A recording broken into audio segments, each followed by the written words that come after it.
ချစ်ချင်းတရားနဲ့တွေ့ပြီဆိုရင်အဲ့ဒီအချစ်ကကိုယ့်အတွက်ကဘာကြီးတစ်ခုလိုဖြစ်သွားတတ်တာကိုယ်ဝေရာတစ်ခုလိုကိုဖြစ်သွားတတ်တာမျိုး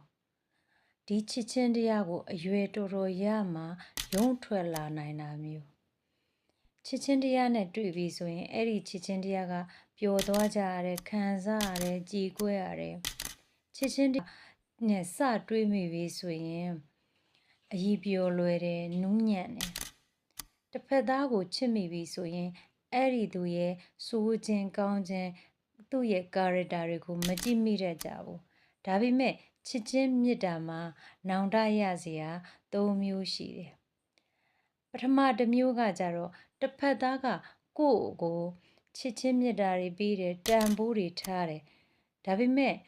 ကိုကအဲ့ဒီချစ်ချင်းမေတ္တာကိုတန်ဖိုးမထားတတ်ဘူးမချစ်တတ်ဘူးဝေးကွာသွားမှနောင်တရတတ်တာမျိုးဒုတိယတစ်မျိုးကကြတော့ကိုကတန်ဖိုးတွေထားတယ်ချစ်ပေးခဲ့တယ်ဒါပေမဲ့တစ်ဖက်သူကကိုယ့်ကိုတန်ဖိုးမထားတတ်ဘူးမချစ်တတ်တာမျိုးတတိယတစ်မျိုးကကြတော့အချင်းချင်းချစ်ကြပေမဲ့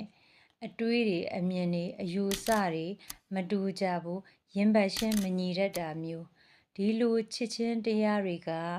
နည်းနည်းပြီးတော့ရှုပ်ထွေးတတ်ကြပါတယ်ချစ်ချင်းတရားနဲ့တွေ့ပြီဆိုရင်အဲ့ဒီအချစ်ကကိုယ့်အတွက်ကဘာကြီးတစ်ခုလိုဖြစ်သွားတတ်တာ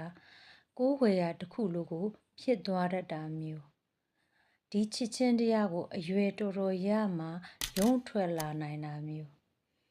ချစ်ချင်းတရားနဲ့တွေ့ပြီဆိုရင်အဲ့ဒီချစ်ချင်းတရားကပျော်သွားကြရတယ်ခံစားရတယ်ကြည်ကွဲရတယ်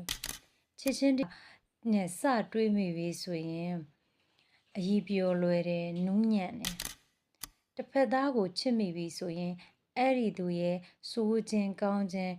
သူ့ရဲ့ character တွေကိုမကြည့်မိတတ်ကြဘူးဒါပေမဲ့ချစ်ချင်းမေတ္တာမှာနောင်တရစရာ၃မျိုးရှိတယ်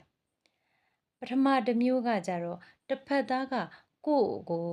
ချစ်ချင်းမေတ္တာတွေပေးတယ်တန်ဖိုးတွေထားတယ်ဒါပေမဲ့ကိုကအဲ့ဒီချစ်ချင်းမေတ္တာကိုတန်ဖိုးမထားတတ်ဘူးမချစ်တတ်ဘူးဝေးကွာသွားမှနောင်တရတတ်တာမျိုးဒုတိယတစ်မျိုးကကြတော့ကိုကတန်ဖိုးတွေထားတယ်ချစ်ပေးခဲ့တယ်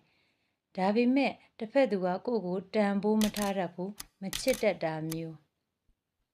တတိယတစ်မျိုးကကြတော့အချင်းချင်းချစ်ကြပေမဲ့အတွေးတွေအမြင်တွေအယူအဆတွေမတူကြဘူးရင်ပတ်ရှင်းမညီတတ်တာမျိုးဒီလိုချစ်ချင်းတရားတွေက